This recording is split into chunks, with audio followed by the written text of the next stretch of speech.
고난주간 특별 새벽기도회, 오늘 목요일 예배 시간입니다.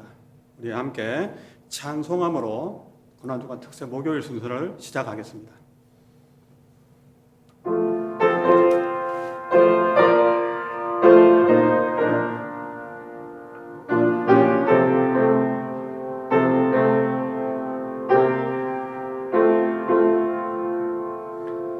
예수 나를 오라 하네, 예수 나를 오라 하네. 어디든지 주를 따라 주와 같이 가려네. 주의 인도하심 따라, 주의 인도하심 따라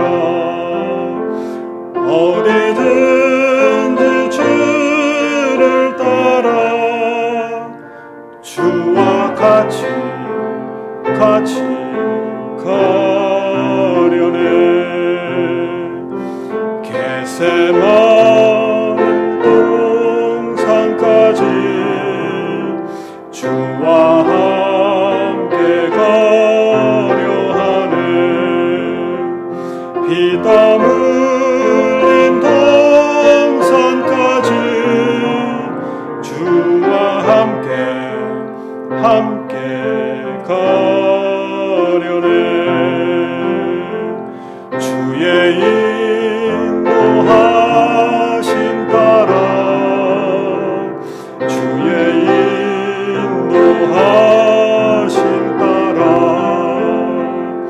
어디든지 주를 따라 주와 같이 가려네.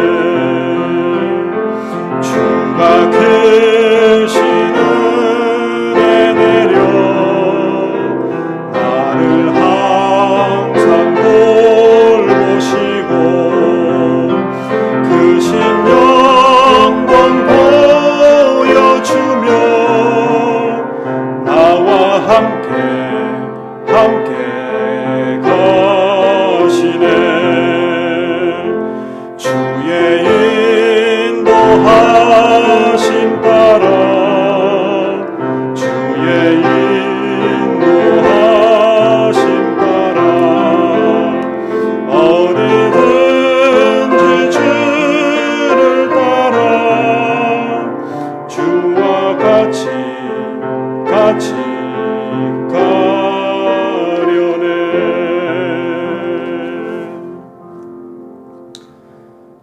우리를 구원하시려 독생자까지 내어주신 사랑의 하나님 아버지, 고난주간을 맞이하여 하나님의 마음을 헤아려 봅니다. 감히 흉내낼 수 없는 당신의 희생을 묵상하며 찬송과 영광을 돌립니다. 사랑의 하나님 아버지, 예수님은 우리의 모든 죄를 짊어지시고 고난당하심으로 우리에게 참 생명과 평화를 주셨습니다. 그러나 우리는 주님의 고난을 깨닫지 못하고 우리에게 맡겨진 십자가의 고난을 외면한 채 헛된 욕망을 가지고 살아왔습니다. 이 시간 우리의 모든 죄를 주님께 아뢰오니 용서해 주옵소서. 또한 주의 고난에 동참하는 우리 모든 성도가 되게 하여 주옵소서. 이 시간 주님께서 겪으신 고통과 죽음에 우리도 함께 참여할 수 있게 해주시고, 주님께서 우리를 위하여 십자가에서 죽으신 것처럼 저희도 이웃과 형제를 위하여 주님의 사랑을 베풀게 하시고, 살아도 주를 위해, 죽어도 주를 위해 죽을 수 있는 귀한 믿음을 허락하여 주옵소서. 코로나 바이러스로 교회에서 모일 수 없는 그런 안타까움이 있습니다.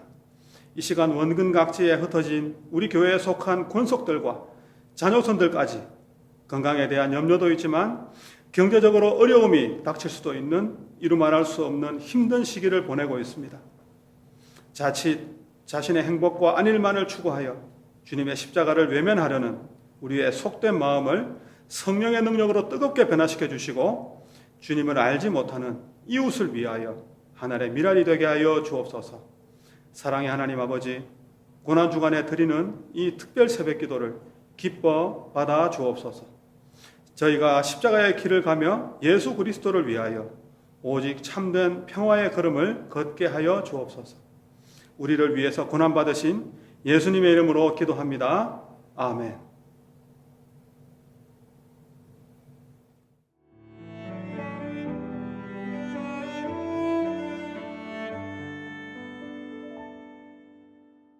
마가복음 15장 1절에서 15절 말씀입니다. 새벽에 대제사장들이 즉시 장로들과 서기관들 곧 온 궁회와 더불어 의논하고 예수를 결박하고 끌고 가서 빌라도에게 넘겨주니 빌라도가 묻되 내가 유대인의 왕이냐? 예수께서 대답하여 이르시되 내 말이 옳도다 하시매 대제사장들이 여러 가지로 고발하는지라. 빌라도가 또 물어 이르되 아무 대답도 없느냐?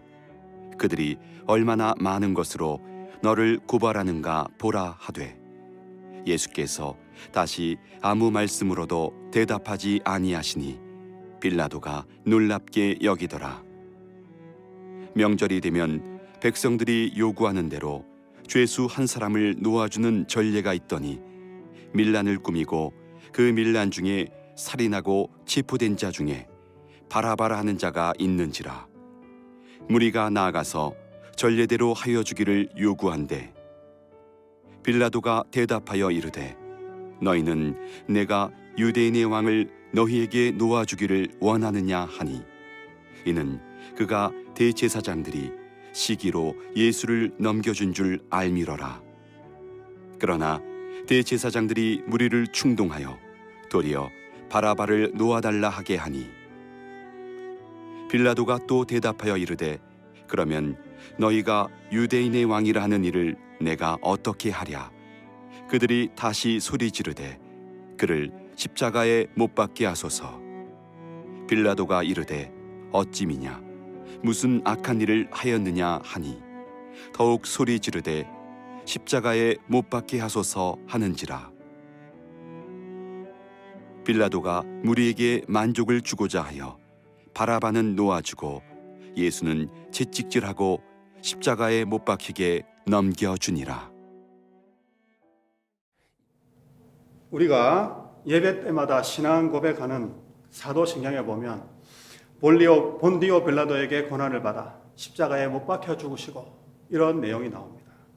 그 본디오 빌라도가 예수님을 재판한 내용이 오늘 본문에 소개되고 있습니다. 2000년이 지났지만 이 빌라도의 재판은 오늘날까지 계속 회자되고 있습니다. 결론적으로 무엇입니까? 이 본디오 빌라도는 자기가 판결을 한 것이 하나님의 뜻을 위해서 사용된 것이고 주님의 입장에서는 또 주님은 십자가에 못 박혀 돌아가시지 않으면 우리 모든 인간들이 구원을 얻을 수가 없기 때문에 이 판결은 그리스도인들에게 구원사적인 의미로 우리에게 다가오는 것입니다. 이 빌라도는 창을 가진 자라는 뜻입니다. 그 빌라도는 실제로 창을 잘 썼다고 합니다. 또 창을 가지고 다닐 정도로 그래서 이름에 충실한 그런 사람입니다.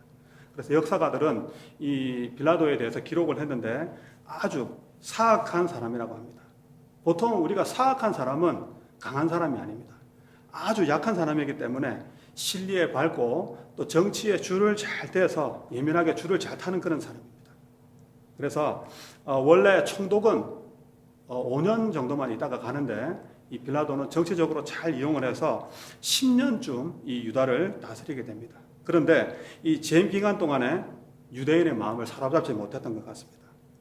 이 로마 정부에서 파송된 이 빌라도 총독이 관할했던 지역은 아주 넓은 지역을 다스렸습니다. 유다와 또 사마리아와 갈릴리, 그 에돔까지 넓은 지역을 다스렸습니다. 그 빌라도의 재임 기간은 서기 26년에서 36년까지 됩니다. 그리고 예수님이 서기 33년에 돌아가셨는데 이제 37년에 로마로 소환이 됩니다. 이제 37년에 로마로 소환되었는데 그 후에 어떤 전설에 의하면 본인의 실수로 이 재판이 잘못된 것을 괴로워하다가 자살했다는 그런 말도 있습니다. 유명한 역사가 요세푸스의 글을 보면 빌라도가 유대 총독으로 와서 정치적으로 이 유대인들에게 실수를 몇 가지를 합니다. 빌라도는 이 예루살렘 성에 로마 군인들을 주둔을 시킵니다. 한마디로 세속화 작업입니다. 예루살렘 성에 로마 황제의 신상을 설치를 합니다. 한마디로 종교성이 강했던 그 유대인들에게 밉보이는 일을 했던 것이죠. 그런데 오늘 본문의 배경을 보면 이제 유월절이 다가옵니다. 이제 많은 이스라엘 백성들이 예루살렘 성에 모이게 될 것입니다. 그래서 로마에 항거하는 많은 그 이스라엘 백성들이 밀란을 일으킬 수도 있는 아주 위험한 그런 상황이죠. 그래서 그 불안을 느낀 이 빌라도는 많은 군인들을 경계를 세우고 군대를 풀어서 조금이라도 이렇게 이상한 사람들을 검거하고 막 잡아들이는 그런 일을 합니다. 이런 혼란한 때에 예루살렘의 지도층은 예수의 제자 중에 한 사람의 어떤 제보를 받아서 예수님을 체포하는 데 성공을 하게 됩니다. 그리고 그들은 그 도시의 체류주기던 로마 총독 빌라도에게 예수님을 넘겨주는 것입니다. 이런 시대적인 배경 속에서 이제 불법 재판이 이루어지게 됩니다. 마태복음 27장 19절 말씀. 총독이 재판석에 앉았을 때에 그의 아내가 사람을 보내어 이르되 저 옳은 사람에게 아무 상관도 하지 마옵소서. 오늘 꿈에 내가 그 사람으로 인하여 애를 많이 태웠나이다 하더라. 이 빌라도의 아내는 아마 점성술 같은 그런 신비주의를 좀 많이 따랐던 것 같습니다. 그 아내가 꿈을 꾸었는데 꿈에 예수라는 사람이 물 위를 막 걸어다니고 또 하늘의 군대를 동원해서 로마를 막 깨부수는 그런 그들의 입장에서 볼 때는 흉몽을 꾸게 됩니다. 이 사람을 건드리면 안 되겠구나. 그런 두려움 때문에 빌라도의 아내는 저 사람 건드리지 마세요. 그런 편지를 보내게 되는 것이죠. 그런데도 빌라도는 불법으로 이 재판을 지금 계속 몰아가고 있습니다. 또 한 군데 말씀을 더 보겠습니다. 마태복음 27장 23절 말씀입니다. 빌라도가 이르되 어찌미냐 무슨 악한 일을 하였느냐 그들이 더욱 소리질러 이르되 십자가에 못 박혀야 하겠나이다 하는지라. 지금 빌라도가 예수를 신문을 해보니까 문제점을 발견하지 못합니다. 결정적으로 이런 말을 합니다. 누가복음 23장 22절에 보니까 나는 그에게서 죽일 죄를 찾지 못했다라고 말하고 있습니다. 다른 복음서를 아무리 뒤져봐도 빌라도는 예수님의 죄를 찾지 못합니다. 그런데 빌라도는 역사적으로 얼마나 이 중요한 이 재판이 될지 그것을 예감하지 못한 채 이 예수님에 대해서 사형을 언도해 버리고 맙니다. 당시의 총독은 어떤 사람입니까? 로마의 직속 대리인으로서 로마 정부를 대신해서 이제 와 있죠. 그런데 사내들인 그 종교 지도자들의 모임, 그 사내들인 공회원들이 이제 안건을 올립니다. 이 사람을 죽여주세요 하면 총독은 그 사람을 사형을 시키든지 무죄를 선고하든지 그 평가를 할 수 있는 권한이 있었다는 것이죠. 총독의 영향력은 사실은 아주 대단했던 것입니다. 절대적이었던 것이죠. 그는 그래서 예수님이 무죄였음에도 불구하고 사형을 언도합니다. 그런데 사형을 언도한 이유는 다른 게 없습니다. 단 하나, 정치적인 이유 때문이라는 것이죠. 이것만큼 자기의 정치적인 위기 타개를 할 수 있는 절호의 기회가 없었다는 것입니다. 지금 어떤 소리가 들립니까? 강도 바라바를 놓아주라고 그 연호하는 소리가 막 들립니다. 이제 6월절 명절이 되면 관례상에 중죄인 하나를 사면해주는 그런 관습이 있었어요. 이제 바라바는 아들입니다. 라바의 아들. 그러니까 아바의 아들이라는 그런 뜻입니다. 강도라고 나오지만 바라바는 그냥 물건 하나 조금만 훔치는 그런 잡범 수준이 아닙니다. 로마 입장에서 볼 때는 로마의 정권에 항거하는 지하 조직의 열심 당원이었다는 것이죠. 이 백성들이 항거하는 이유가 있어요. 백성들이 환호하는 이유가 있습니다. 이 바라바는 로마에 항거했던 오늘 우리나라로 말하면 독립군 정도 되는 그런 대단한 사람이라는 것이죠. 우리가 믿고 따랐던 그 비폭력을 주장하는 예수의 방식으로는 이렇게 무기력하게 불법의 재판 앞에 속수무책으로 끌려다니는 예수님의 모습을 보니까 제 예수 보니까 우리는 로마의 업자에서 벗어날 수가 없구나. 더 이상 희망이 없다. 그 무리 속에는 예수님의 제자들도 있었습니다. 예수가 저게 스승이라고? 우리가 그렇게 저 사람을 따랐단 말인가? 쯧쯧쯧. 결정적인 순간이 왔는데도 이 스승은 무기력했다는 것입니다. 수많은 기적을 행했던 그 예수님이 전혀 기적을 동원하지 않고 무력으로도 대항하지 않습니다. 오히려 로마의 간담을 서늘하게 했던 그 바라바가 그 군중들에게는 마음에 드는 것이죠. 2절부터 보겠습니다. 빌라도가 묻되 네가 유대인의 왕이냐? 예수께서 대답하여 이르시되 네 말이 옳도다 하시매 대제사장들이 여러 가지로 고발하는지라. 빌라도가 또 물어 이르되 아무 대답도 없느냐? 그들이 얼마나 많은 것으로 너를 고발하는가 보라 하되 예수께서 다시 아무 말씀으로도 대답하지 아니하시니 빌라도가 놀랍게 여기더라. 예수님은 지금 불법으로라도 이 재판이 진행돼야 돼요. 왜냐하면 예수가 죽으심으로 인류 구원이 이루어질 줄 알고 계시기 때문에 지금 예수님은 일절 입을 열지 않습니다. 이 기사를 잘 보시면 예수님은 너무 침묵하고 계신 거예요. 그런데 우리는 어떻습니까? 우리는 내가 억울한 게 더 중요합니다. 제가 이 말하면 아마 이 아침부터 돌 맞아 죽을지도 모르겠습니다. 죄송하지만 예수가 욕을 먹더라도 내가 억울한 거는 못 참는 거예요. 그럴 때가 있습니다. 교회가 욕을 먹더라도 내 명예가 짓밟히면 안 되는 것입니다. 그러나 예수님은 하나님 아버지의 뜻대로 이루어지는 것이 우리 예수님의 일생의 지향점이라는 것입니다. 그 과정에서 예수님이 억울하다 아니다 그건 중요한 것이 아닙니다. 예수님은 지금 입을 열지 않습니다. 2절에 보니까 네가 유대인의 왕이냐? 이런 정치적인 질문을 합니다.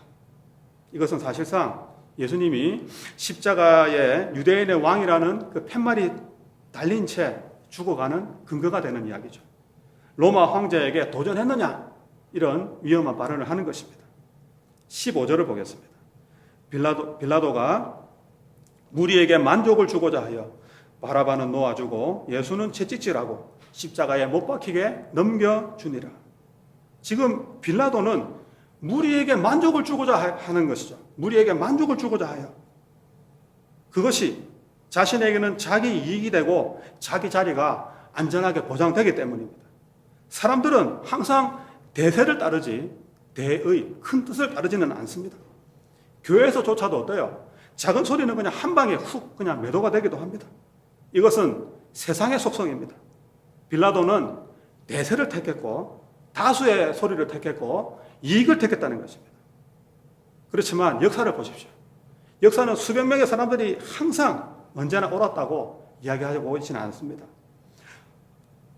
한 사람의 소리가 진실과 진리로 드러날 때가 있다는 거예요.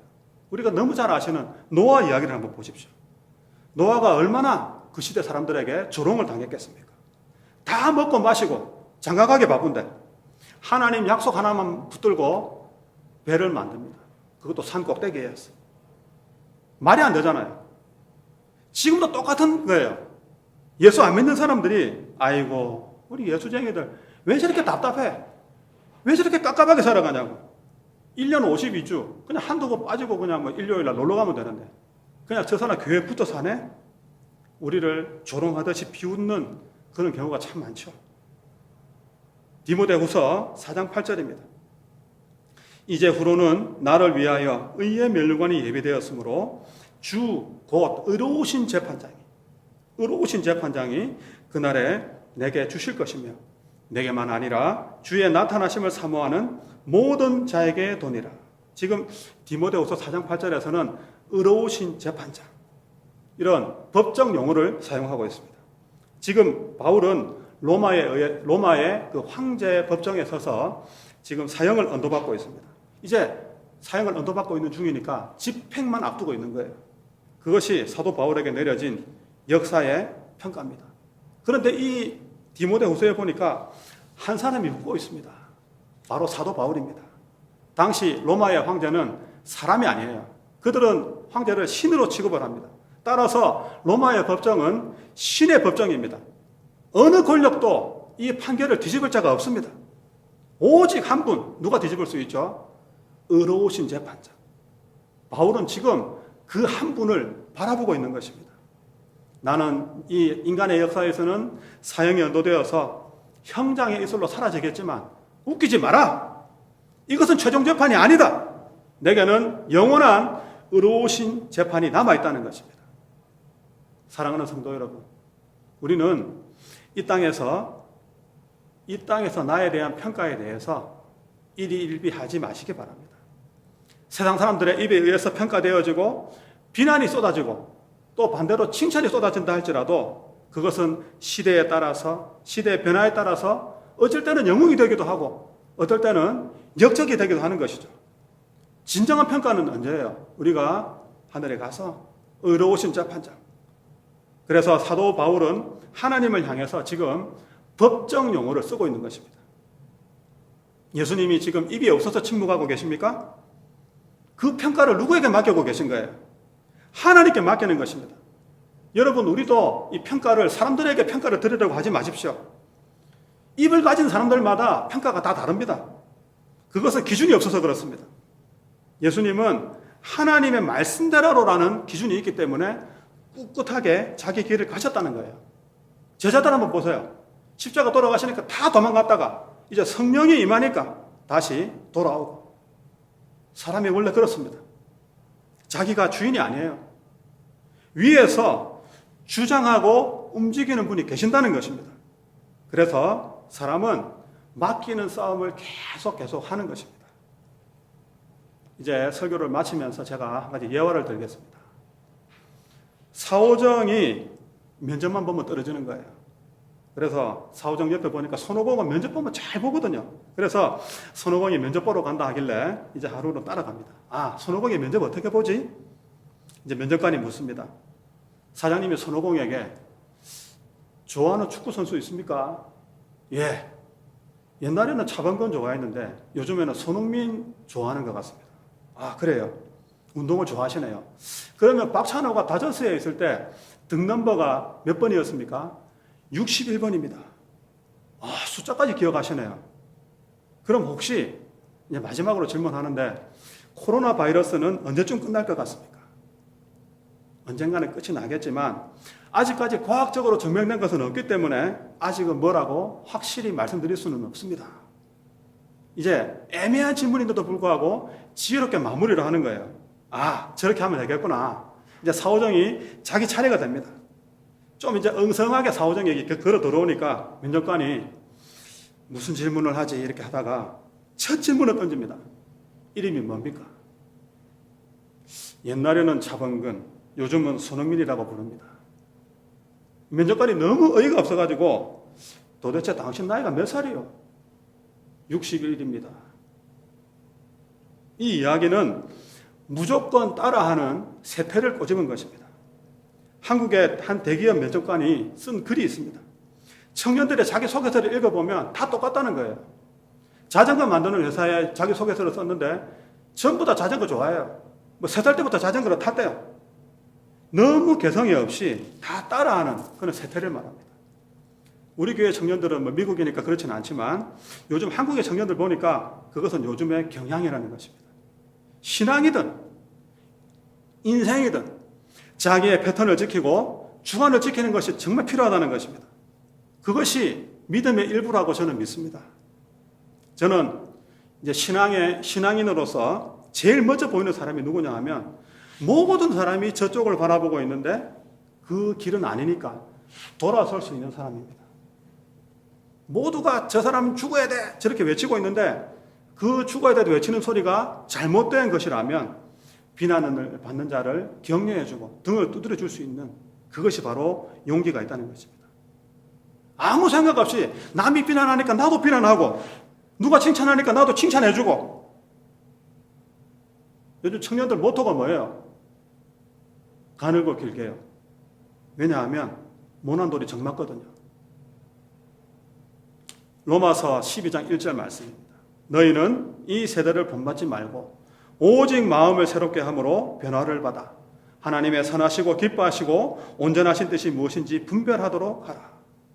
너희는 이 세대를 본받지 말고 하나님의 선하시고 기뻐하시고 온전하신 뜻이 무엇인지 분별하도록 하라. 그런데 그 전제가 뭡니까? 마음을 새롭게 함으로 변화를 받아라는 것이죠. 마음을 새롭게 함으로 변화를 받아. 우리 그리스도인의 삶이 항상 외로운 결단 앞에 내몰릴 때가 있습니다. 거기에는 얼마나 많은 우리의 이익과 또 손해를 감수해야 되겠습니까? 아닌 길에 대해서는 돌아설 수 있는 담대함이, 그런 신앙적 담대함이 필요하다는 것입니다. 그래서 요즘 현대인들에게는 뭐 용기, 담대함, 배짱 이런 소리는 굉장히 매력 없는 그런 미련한 소리라는 거예요. 그런데 그리스도인들에게는 이런 소리가 회복이 되어야 됩니다. 아무 때나 그렇게 또 뭐 용기 부리라는 말이 아닙니다. 그게 또 문제죠. 용기 안 내도 될 때 그렇게 또 하면 잘못하면 또 미련한 결과가 나오기 때문에. 자, 이제 결론입니다. 요한복음 18장 38절 말씀. 빌라도가 이르되 진리가 무엇이냐 하더라. 이제 요한복음에만 나오는 말인데 빌라도가 진리가 무엇이냐 이게 궁금해서 물어봤을까요? 빌라도가 예수님의 신성이 어떤지 정말 궁금하고 의에 줄이고 목말라서 이 질문을 했겠습니까?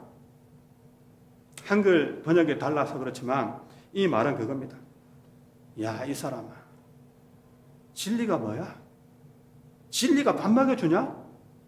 바로 이 뜻이라는 거예요. 우리도 그런 소리 많이 듣잖아요. 예수가 밥 먹여주냐? 그럴 때 여러분 어떻게 반응하십니까? 예, 예수가 밥 먹여줍니다. 그럴 때는 우리가 전공법으로 나가야 되는 것입니다. 예수가 밥 먹여줍니까? 안 먹여줍니까? 먹여주죠? 지금 누가 아니라고 해요. 인터넷이라도 다 보고 있어요, 제가 지금. 그런데 빌라도의 마음속에는 이 진리에 대한 관심이 없었다는 것입니다. 여러분들도 평생 이 도전과 이 비아냥과 이 질문을 끊임없이 받을 것입니다. 그런데 그때마다 그리스도인은 전공법으로 나가는 것이 사는 길입니다. 그게 믿음의 길이라는 거예요. 오늘 이 고난주간의 넷째 날 우리는 형식의 예배를 넘어서 삶으로의 예배로 나가야 됩니다. 이 땅에서 우리는 삶으로 드리는 예배자로서 빌라도 같이 역사적으로 결단이 필요한 그 순간에 우리는 예수님 앞에 어떻게 서겠습니까? 이 하루도 그 물음 앞에 용기 있고 정언법으로 답을 택하는 우리 모든 샴페인 어바나 성도들이 되기를 주님의 이름으로 축복합니다. 예, 우리 오늘 말씀을 기억하시면서 찬송가 254장입니다.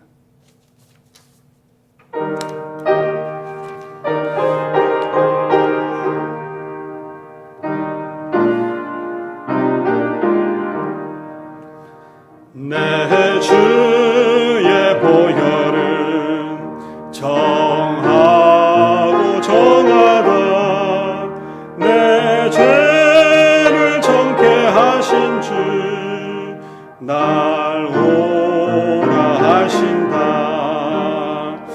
내가 주께로 지금 가오니 십자가의 보혈로 날 씻어 주소서 약하고 추해도 주께로 나가며 힘주시고 내 추함을 곧 씻어 주시네 내가 주께로 지금 가오니 십자가의 보혈로 날 씻어 주소서 그 피가 맘속에 큰 증거 됩니다 내 기도 소리 들으사 다 허락하소서 내가 주께로 지금 가오니 십자가의 보혈로 날 씻어 주소서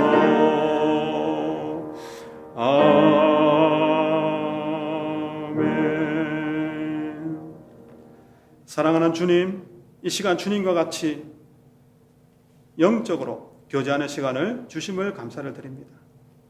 1년 내내 예수님의 고난과 그 은혜를 기억해야 되지만 특별히 고난주간 한 주간을 구별하여 주님께 나온 사랑하는 주의 자녀들을 이 시간 기억해 주시고 우리를 향한 예수님의 마음을 또한 깨닫게 하시니 감사드립니다.